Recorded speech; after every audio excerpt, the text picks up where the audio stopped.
L'ascension de ce tunnel était presque terminée. Il commençait à percevoir le souffle de la brise sur sa peau nue. Son odorat avait capté les senteurs qui lui étaient jusqu'alors inconnues. La surface ne devait plus être très loin. À quoi cela ressemblerait-il ? Y aurait-il des animaux, comme il avait pu le voir dans ses livres pour enfants ? Y aurait-il de la verdure, des arbres, et même, soyons fous, des fleurs ? Combien de temps pourrait-il respirer l'air de la surface avant que son corps ne soit foudroyé par les radiations ? Il voulait déjà se trouver là-haut, quitter cette vie terne et sombre qu'il connaissait depuis sa naissance. Pourtant, une part de lui avait affreusement peur. Il ne savait pas ce qui se trouvait là-bas, et d'ailleurs personne ne le savait.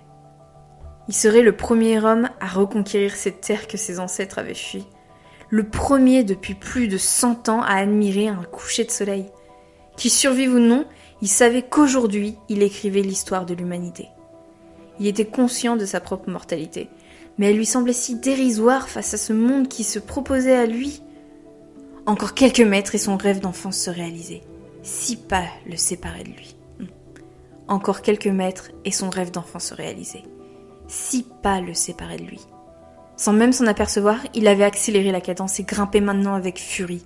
Les barreaux succédaient sous sa paume et plus rien ne l'arrêtait.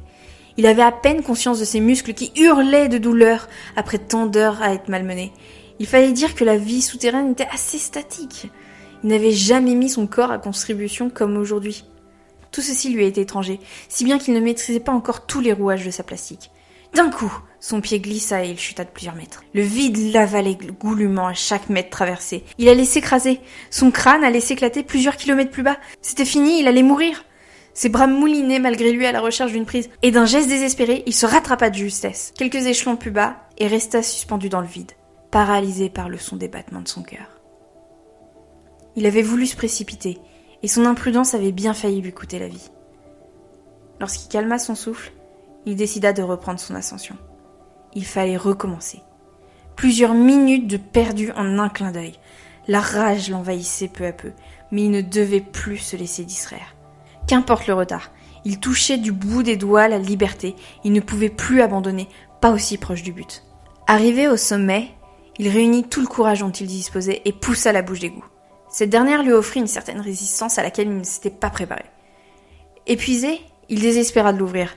Allait-il perdre aussi bêtement après tous ses efforts ? Il donna un coup d'épaule, puis un autre, et encore un autre, jusqu'à ce qu'il entende une détonation.